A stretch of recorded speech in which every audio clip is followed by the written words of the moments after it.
Wa Jumba la Sinema. Hili ni Jumba la Sinema ambalo linakujia hapo kiganjani kwako. Hakikisha unakuwa mtu wa kwanza kucomment, like na kusubscribe ili uwe mtu wa kwanza kupata matukio yote ambayo yanahusiana na filamu nchini Tanzania na nje ya mipaka ya Tanzania. Jumba la Sinema linakuja na surprise kibao. Kwanza tumeanza na wadau ambao wanasupporti filamu pamoja na entertainment katika jiji letu la Mbeya. Nilikwambia mtaanza na nani? Naanza na wafanyabiashara. Ninaposema wafanyabiashara ambao wanahakikisha filamu hizi zina fika mbali sana. Wanaonidhamini ni Paradise Mission. Unajua shule gani bora ambayo utaipata endapo utafika Mbeya? Sio wengine, ni Paradise Mission Pre and Primary School. Wanapatikana Mbeya Nsarara. Fika pale, watoto wanaongea Kiingereza safi, ni wapo vizuri. Wanachukua watoto kuanzia daycare mpaka standard 7. Wako vizuri. Matokeo yao ya mwaka jana ni A zote, lakini matokeo ya mwaka juzi ni A zote vile vile. Hawa ni Paradise Mission, wanakuambia our education a pride of our nation. Hawa ndo wanafanya mambo yote kuhakikisha wewe unaenjoy zaidi. Mimi naitwa Kindingo Master, ungana na mimi. Leo hii nimekuja hapa Tugimbe Hall. Huyu ni mdau wa filamu katika mkoa wetu wa Mbeya na Tanzania kwa ujumla. Lengo la kuweka kumbi za starehe na lengo la kuweka kuboresha miundombinu kwa ajili ya entertainment. Ni mdau mmoja mkubwa na mdau wa kwanza. Mimi nakwambia ungana na mimi katika hizi dakika chache kama 15 tu za kujifunza mambo mengi sana. Wewe kama muigizaji, je, unaweka akiba? Wewe kama muigizaji, nje na kuandaa movie, uko kwenye circles yoyote? Wewe kama muigizaji, unaitambua kesho yako au umebaki kwenye kipaji chako? Kiongozi, habari? Safi, kwema. Kwema, uzima upo? Kabisa. Mara ya kwanza wakati nafika hapa nilikutana na vitu vitatu. La kwanza nilikutana na kumbi aina tofauti. Lakini la pili nilikutana na wahudumu ambao wako vizuri sana kwa ajili ya kuhudumia na wanacare. Lakini jambo la tatu ni sehemu ambayo haishiwi tafrija. Wadau na wapenzi wa Jumba la Sinema wanataka wajue nazungumza na nani. Kabla mimi sijakutambulisha, wanakusikia wakati huu. Karibu. Okay, asante. Mimi kwa majina naitwa Given Onianga Jilo. Ni mkurugenzi wa kampuni ya Tugimbage Traders Company Limited. Na ndani ya kampuni kuna kampuni zingine ambazo zimezaliwa ndogo ndogo, lakini hii ziko ndani. Hii ndio mama. Tuko Mbeya, tunashughulika na biashara za hoteli, biashara za kumbi. Lakini pia tunashughulika na biashara ya usafirishaji ndani na nje. Tunashughulika pia na biashara ya maduka ya jumla ambayo yako hapa Mbeya. Kwa hiyo tuko Mbeya, tunafanya biashara kama kawaida. Mtazamaji, watu wengi wanaita Tugimbe, ila mwenye nayo ndo anataka atuambie hii Tugimbe ina maana gani, na kumbe inaitwa Tugimbage au Tugimbe. Kumbe inaitwa hivyo, lakini wengi tumezoea Tugimbe Hall. Tunakutana Tugimbe. Sio ajabu, ila tunatamani kujua kwa nini, yani Tugimbe ilitoka na maneno gani? Sawa, nashukuru. Kwanza asili ya jina hili Tugimbage ni jina la babu yangu. Na babu yangu hakupewa tu hili jina. Hili jina lina maana. Tugimbage manake tukazane. Manake bidii. Kwenye lugha kwa lugha ya kwetu. Kwetu sisi tunaita Tugimbage, lakini lugha ya Kiswahili utasema ni bidii au tukazane. Babu yangu alikuwa ni mfanyabiashara, alikuwa ni mtu mwenye bidii sana kwenye biashara zake, na ndio maana wakampa hilo jina. Kwa hiyo ilikuwa jina la babu, na mimi nilipokuja nimeendelea kulitumia hilo jina. Nilipokuja kuanzisha biashara nikaona kwa sababu lina maana, hata vizazi vinavyokuja watakuja kulijua hili jina kwamba maana yake ni nini. Kwa hiyo linatupa hamasa, tunapolitamka hili jina basi linatufanya tuwe na bidii zaidi. Nilikuwa kwenye kikao cha waigizaji wiki mbili kabla cha waigizaji wa mkoa wa Mbeya pamoja na chama chao, na walimkaribisha kiongozi. Moja ya mada kubwa ambayo ilikuwa inazungumzwa ni kwa nini Mbeya hatuna TV? Kwa nini Mbeya hatuwezi na sisi kujipambanua kama Dar es Salaam? Wasanii wengi na wadau wakasema kuna muda wa kukutana na watu, jina lako lilikuwa namba 1 na baadhi ya watu wengine. Wakasema hawa watu kama wakiinvesti kwenye TV, tuna uwezo sisi wa kuingiza vitu vingi, kuweka biashara tofauti tofauti. Moyo wangu ukasema Mungu akinisaidia nikikutana na mheshimiwa, nitatamani nimuulize kwake kwenye mawazo yake lipo hili swala, au waigizaji wenyewe wajipambanue, waje waweke wenyewe. Asante. Kwa sababu umeanza na kumbi za starehe, tayari unawasapoti. Matukio yote yanafanyika hapa. Kwenye taasisi yoyote, iwe ya serikali au taasisi ya mtu binafsi, kuna kitu kinaitwa mpango mkakati. Yes. Ni lazima uwe na mipango ambayo umepanga, alafu unaenda unafanya kwa kupita kwenye huo mpango mkakati. Kampuni yangu haikuanzia kwenye hoteli. Kuna vitu vingi ambavyo imeanza huko nyuma kabla ya hoteli. Kwa hiyo ninatembea kwenye ile vision ambayo nilikuwa nayo toka huko nyuma. Tumepita kwenye kilimo, tukapita kwenye kuuza mazao, tumeingia kwenye maduka, ni vitu ambavyo vilikuweko kwenye mpango. Na sasa hivi tuko kwenye kumbi za mikutano na hoteli kwa ajili ya wageni. Kwa hiyo hata hilo liko kwenye mpango. Na bahati nzuri sana, unajua ni kweli tulikotoka na tulipo sasa hivi ni tofauti. Yeah. Tulikuwa vijana lakini tunaelekea kwa kuwa wazee.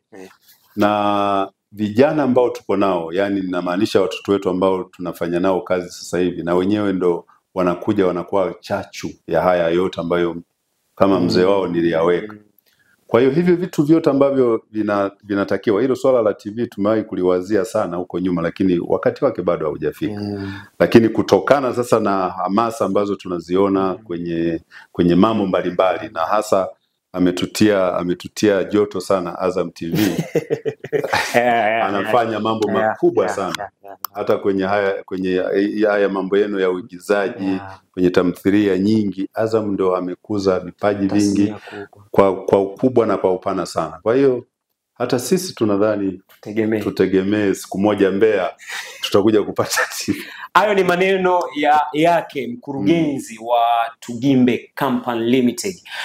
Na alichokizungumza, mambo haya yako kwenye mipango, na kila kitu lazima uanze na mipango. Na waigizaji, naamini jibu lenu mlilonituma mmelipata.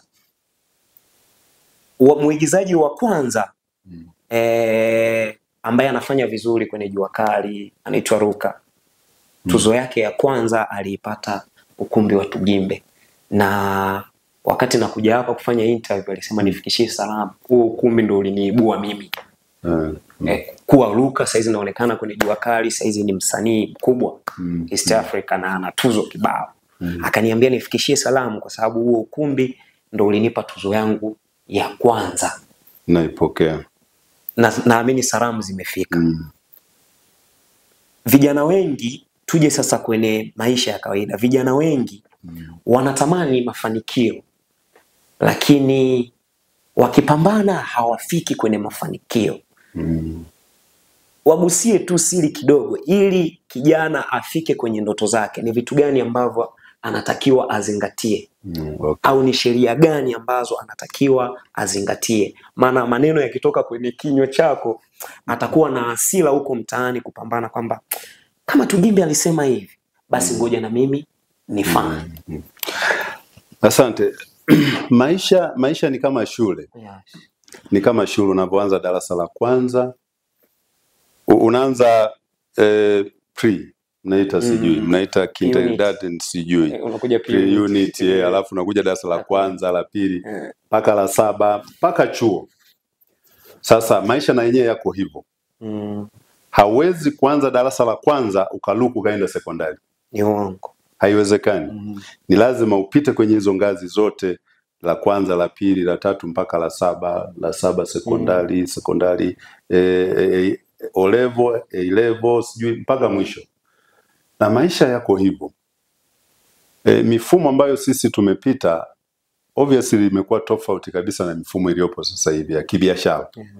Kwa hiyo nikikwambia yale ambayo mimi nilipita mpaka kufika hapa, naamini hamtaweza kabisa, hamwezi kupita kabisa. Lakini ninachotaka kusema ni hiki, vijana wengi asilimia kubwa tuna haraka, tunataka kuluka baadhi ya step ili twende kwenye mafanikio, lakini mafanikio hayako hivyo. Nilijifunza kitu fulani kwenye hizi kampuni za matajiri wakubwa. Kuna siku Bakresa alikuwa anaadhimisha miaka 40 ya kampuni zake kuanza. Ndio. Miaka 40. Ni nyuma alifanya. Sasa unajiuliza, hii miaka 40 ndio Bakresa anaonekana yuko hivi leo. Miaka 40 ndio unamkuta Bakresa yuko hivi. Alafu wewe umetoka chuo mwaka mmoja, unatamani uwe kama Bakresa. Kitu ambacho hakiwezekani. Ni ndoto ya mchana. Kwa hiyo cha kwanza tunatakiwa tuwe na step. Lazima unapoingia kwenye stage ya kutafuta maisha, iwe ya kibiashara, iwe ya kisanii, kwa kitu chochote ambacho kinakupa riziki ambayo ni halali, lazima uwe na mpango. Lazima ukae chini utengeneze mpango. Mimi ni nani na ninataka kwenda wapi? Frame. Lazima utengeneze ile frame ili kuongoze, kwa sababu usipokuwa na hiyo utakuwa unaruka, unatoka hapa unarukia huku, unatoka huku unarukia huku, kwa hiyo hautakaa kwenye line ambayo inatakiwa. Kwa hiyo ni muhimu sana kuwa na mpango ili upite kwenye hiyo mpango yako ambayo umeweka. Lakini pia vijana wengi hawana uvumilivu. Hawana uvumilivu. Na ndio maana wanapenda vitu rahisi ambavyo vinawapa matokeo leo. Hapo. Anataka fanya alafu matokeo apate leo. Ndio maana saizi wamedumaa, wako kwenye kubeti.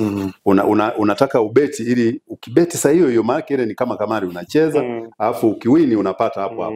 Lakini unapata kitu ambacho hakikupi kesho yako. Unamalizana na siku ile ambayo ulikuwa unabeti. Sasa kwenye issue ya maisha ya kibiashara au ya kisanii au kwa mtu ambaye anajitambua ana malengo, huwezi kufanya vitu vya namna kabisa. Ni lazima uwe na mkakati kabisa kwamba mimi ninafanya 1 2 3, nataka kuwa nani? Mimi ninataka niwe mfanyabiashara mkubwa, nataka nifanyeje? Kwa hiyo lazima upite kwenye ile misingi ambayo inatakiwa. Umepata shilingi milioni 1. Unatamani uimalize leo. Unatamani ukanunue leo gari, ukanunue nguo nzuri ili utoke watu wakuone. Kwa hiyo vitu vyote unatamani ufanye leo. Kitu ambacho kibiashara hata kwenye maisha tu ya kawaida haiwezekani. Hata mbegu tunapanda inaota. Tunapalilia, tunaweka mbolea ya pili, tunakuja kuweka mbolea ya kuzalishia. Kwa hiyo kila kitu kina process. Hauwezi kufanya kitu yani ghafla binivu wewe unakuwa na hela. Hizo hela hazipo. Sasa vijana wengi wanatamani hali ya namna hii, kitu ambacho hakiwezekani. Kwa hiyo ni lazima uwe na mikakati thabiti ya kufanya hizo procedure ili uweze kwenda mbele. Umepata leo 200, unatakiwa utumie 20, 180 basi iwekwe akiba. Na ndio maana mimi nimesema niko Lulu Saccos. Niko hapo kwenye ni chama ambacho ni cha akiba na mikopo. Kwa hiyo unapopata ile akiba unaenda kuiweka pale. Ndio. Huko wewe unaendelea kuchakalika. Lakini mwisho wa siku utakapokuja kuona kwenye kihenge kile, kile kihenge ambacho ulikuwa unaweka kule akiba, kile ndio kinakutoa sasa kwenda kwenye hatua nyingine. Kama wewe ulikuwa unatembeza karanga, hautatembeza karanga, unaenda kutengeneza kibanda. Kwamba sasa karanga watu watakuja kujumua kwangu ili wao wafanye nini? Watembeze. Mwisho wa siku ukiendelea kutumia hiyo nafasi vizuri, hizo karanga ambazo unajumlisha utasema sasa hizi mimi nitaenda shambani nikanunue. Na acha kulima, kujumua. Ukitoka kule uje uuze uwajumlishie watu wengine ambao wanaenda kuweka kwenye vibanda. Ndio. Ukitoka hiyo hatua utasema sasa sitoweza kuuza tena Mbeya kwa sababu mtaji wangu umefanya nini? Umekua. Kwa hiyo unaweza ukatoka hapa Mbeya ukaenda mkoa mwingine, ukatoka Mbeya ukaenda nchi nyingine. Kwa hiyo kile kitu kina procedure. Lakini sababu kubwa mimi ambayo naiona vijana wetu siku hizi, kwanza ni wana haraka. Lakini pili, hawataki kazi ngumu. Wanataka kazi ambazo ni rahisi, ni soft, ambazo zinampa matokeo saa hiyo hiyo. Kwenye biashara ya namna hiyo huwezi kutoka. Nchi zote ambazo zimeendelea, angalia wa China, angalia wapi, wanakimbilia sana kwenye viwanda. Lakini kiwanda ukianzisha, hauwezi kupata faida ndani ya miaka 3 hata 4. Kabisa. Hauwezi kupata faida. Sasa manake ukikata tamaa ndio utakuwa umeishia hapo. Lakini ukijibidilisha kutoka hapo ukamaliza hiyo miaka 4, baada ya hapo sasa kitakachofuata huko wewe ni kuchuma tu matunda. Kwa sababu tayari msingi umeshatengeneza, kila kitu kiko tayari. Sasa mimi na wito wangu kwa vijana, kwenye kazi yoyote, sasa hivi kazi zimekuwa nyingi. Teknolojia zimekuwa kubwa. Na bahati nzuri hata saizi hizi Tanzania za sanaa na nini, za filamu nazo zimekuwa ni biashara kubwa sana. Angalia wale ambao wana uvumilivu kwenye hizo, namna ambavyo wameperform, namna ambavyo wamepata hela na wamekuwa na maisha mazuri. Sasa wewe unaanza leo unatamani uwe kama Diamond. Sasa hii wapi na wapi? Haiwezekani. Kwa hiyo lazima uanzie chini huko. Hayo ni maneno yake CEO wa Tugimbe Company Limited. Ametoa neno kubwa sana ambalo kama kijana una vitu vikubwa sana vya kujifunza. La kwanza, tupunguze haraka. Lakini la pili, tuweke akiba. Lakini la tatu, tuwe wavumilivu. Wewe ni mtunza hazina wa Lulu SACCOS. Yes. Na vijana wengi wanacholalamika kwamba unaweza kuweka akiba, bado ile akiba tena inakuita uitoe.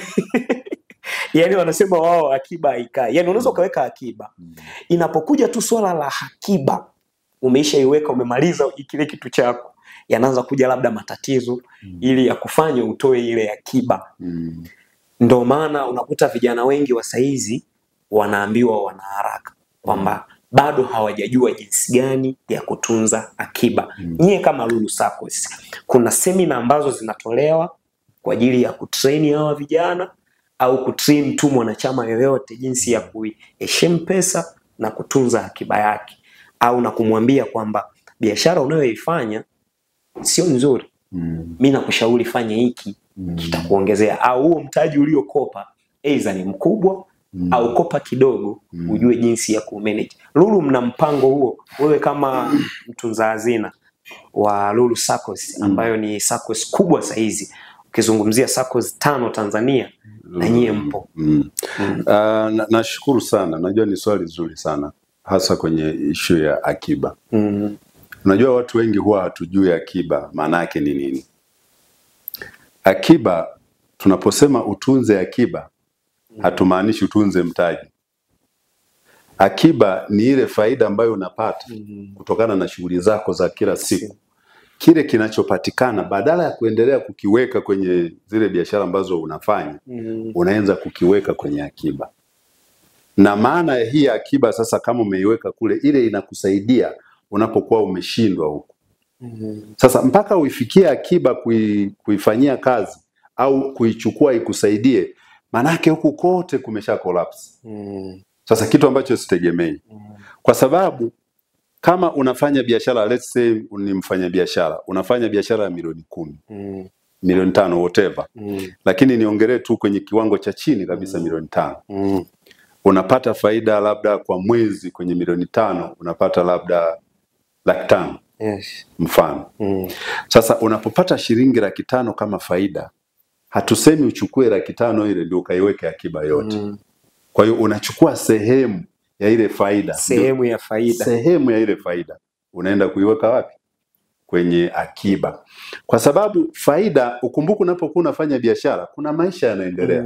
Kuna matumizi unatumia. Ndiyo. Kuna shughuli mbalimbali ambazo zinakutaka mwanadamu ufanye. Kwa hiyo unafanya. Kwa hiyo umepata 500,000, kwa hiyo unachukua 200,000 unaiweka kwenye akiba.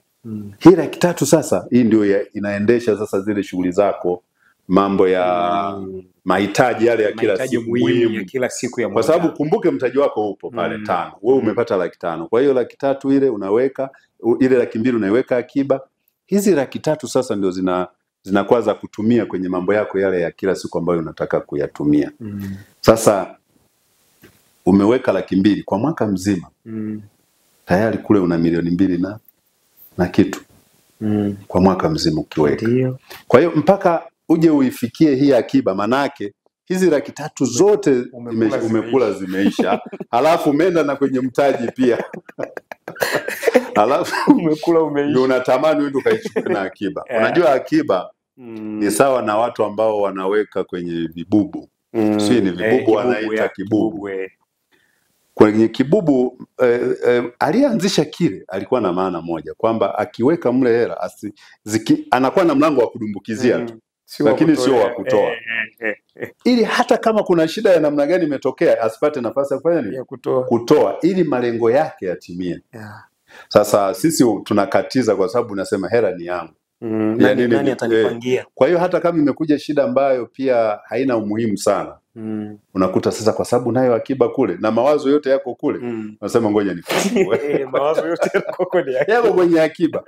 Kumbe ilitakiwa ile akiba ikiwekwa iwe kabisa umeweka kwenye safe, una ufunguo. Na kuna mtu mmoja alinifundisha, yeye alikuwa anaishi Dar es Salaam. Alifanya kama miaka 3-4 mfululizo kuweka akiba, alishindwa. Kwa hiyo kuna mzee mmoja akamwambia, ukitaka kufaulu, wewe si una kibubu kule Dar es Salaam, funguo kaiache Mbeya. Funguo kaache Mbeya. Wewe funga, wewe utakuwa unadumbukiza tu, alafu ufunguo unaishi Mbeya.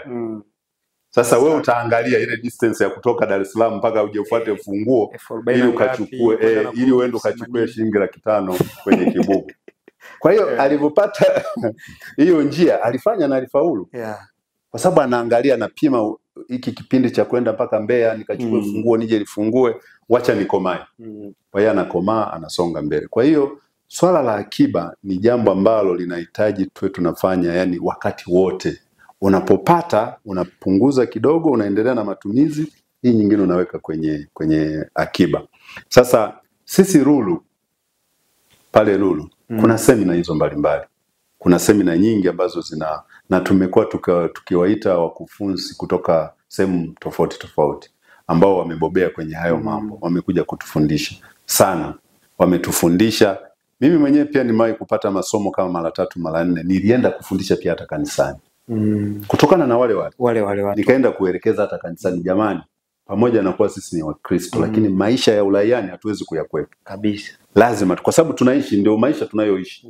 Kwa hiyo akiba ni muhimu. Unaweza kuanza kumwekea akiba mtoto wako akiwa mdogo mchanga. Mpaka anakuja kufika sekondari. Hele uliomwekea kwa muda huo.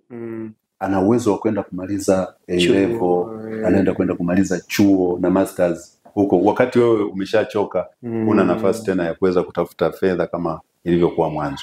Kwa hiyo nakuta tumetunza zile fedha zinamsaidia yeye kutoka pale na kusonga kwenda mbele. Kwa hiyo vitu vyote hivi vinawezekana alimradi tu mtu umetia nia. Na kuna swali lingine ulikuwa umeniuliza kwamba watu wanapata shida labda kuingia pale Lulu Sacco kwa sababu baba yupo. Unakuta vijana kwa hiyo. Sasa nataka ukiangalia kushoto una mzee Twevi. Kulia mzee Tugimbe. Ukiangalia na Lulu Sacco tuna vyama vya ushirika wakati siku ile ya vyama vya ushirika pale mlipokutana Lulu Sacco kila mtu alikuwa anaiongelea kwa yani tunasema ni star.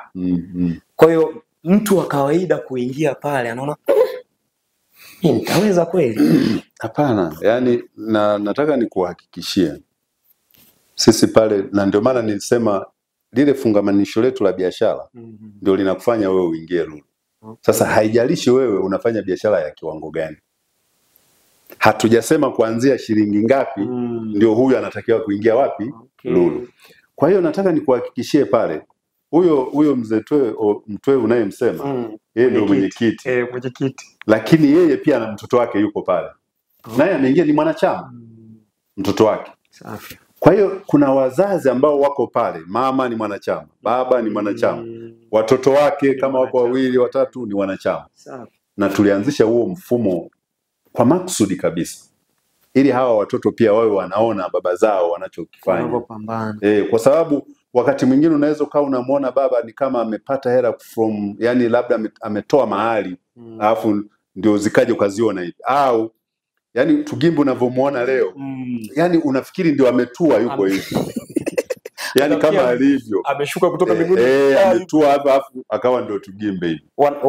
Kuna mtu anasema ukitaka ujue haso za mtu ni nyimbo, anasema kiulize kiatu changu ndio kitakwambia yes, kitakwambia kwamba nimetokea wapi na sasa niko wapi na ninaenda wapi.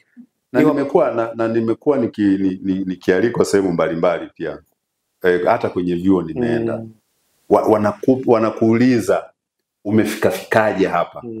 Wengine tunaona ni kama wewe, yani tumekujua hivi ulivyo kwa sababu hatukujua kule nyuma ulikuwaje, ila tumekufahamu kwa sababu tunaona hivi majengo na majengo ya. Lakini mtu kimwelezea historia yako ulikotoka mpaka ulipo anashangaa.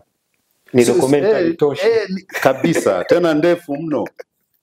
Mimi niko kwenye industry ya biashara nusu ya umri wangu. Niko kwenye biashara karibu miaka 25 sasa hivi na 7. Niko kwenye industry ya biashara. Kwa hiyo najua in and out. Najua shida, najua raha, najua wapi watu wanatamani watoke, najua wapi watu wana struggle. Kwa hiyo vitu vingi nafahamu, hata kama sio kwa 100%, lakini sehemu kuna vitu unajua, navijua na najua kabisa madhaifu yako wapi, mapungufu yako wapi. Kwa hiyo maisha ni process, yani kama vile tunavyozaliwa tunakuwa hivyo hivyo. Yani hata kwenye maisha iko hivyo. Hauwezi kuluka. Hamna mahali unatakiwa uluke. Kila hatua utaipitia. Umezungumza mapambano. Kwenye mapambano yetu vijana, mtu yeyote anayepambana nyuma yake ana washauri. Nyuma yake ana wale watu ambao ndio unaweza akafanya akachukua akiba. Ni jicho gani unaweza kumtazama kwamba huyu anaweza akanishauri? Japo wengine wanasema unaweza kaongozana naye ndo wa kwanza kukukatisha tamaa. Yes. Umekutana na hizo purukushani kwamba yani kuna mtu kabisa ulikuwa unaenda naye unaona hapa ngoja niachane naye niende mimi. Au ndo alikuwa mtu wa kwanza kukwambia hauwezi kufika popote? Wanasema Waswahili wanasema kupotea njia ndio kujua njia. Hilo ndo liko wazi. Kwa hiyo hata mimi sio kwamba nilipoanza shughuli zangu nilienda moja kwa moja. Kuna mahali ambako nimeingia chaka mara kibao. Sasa unapokosea maana yake unajifunza. Kwamba jana nilipita njia hii nilienda kuingia kwenye shimo. Leo natakiwa niingie njia hii ili niweze kutoka. Lakini na yenyewe haiwezi kukupeleka paka mahali pengine mpaka mahali ambako unakutaka. Unaweza ukapotea pia na kwenyewe. Alafu kutoka pale unarudi unatafuta tena njia nyingine ambayo ni rahisi. Kwenye maisha watu wanaokushauri ni wengi na mashauri ni mengi. Rais mstaafu Jakaya Kikwete alisema ukiambiwa jambo na wewe unatakiwa ufanye nini? Changanya na zako. Uchanganye na akili zako. Kwa hiyo usiliangalie tu lile alilokuambia. Ni lazima na wewe utafakari hiki ambacho amenishauri ndicho ninachotakiwa kukifanya. Kwa sababu ukiwa unakimbia na kufanya yale ambayo unashauriwa na watu na wewe bila kuyachekecha, maana yake utashauriwa vitu vingi sana na utakimbia sana na mwisho wa siku hautofanikiwa. Kwa hiyo unashauriwa. Ushauri ni muhimu. Kuna walio kutangulia wanaweza kukushauri jambo. Kuna wengine kweli pengine mko sawa umri lakini ile karama ya kutoka kwa Mungu anayo. Anaweza kukushauri jambo. Akasema hili huyu amenishauri kitu kizuri. Kwa hiyo unatembea kwenye hiyo.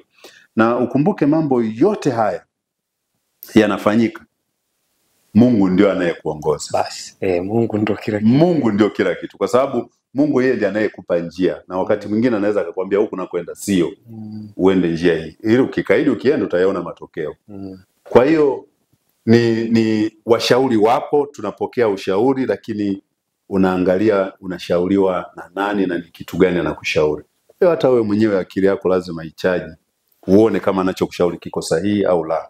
Unashauriwa na nani na kipi anachokushauri? Na je, ukiambiwa pia changanya na zako ili ikusaidie zaidi. Hili ni Jumba la Sinema, tunaongeza maarifa.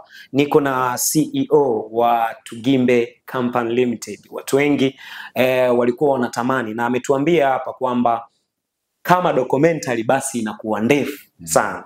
Mimi ni kuahidi mtazamaji, kwa sababu Jumba la Sinema kazi yetu kukuchambua au kufanya kijana utoke chumbani ulikolala, au kijana tukufanye uondoke na tukutoe ukungu kwenye kichwa. Endelea kuhakikisha unafuatilia Jumba la Sinema, una like na una comment ili kujaza akili ya ubongo.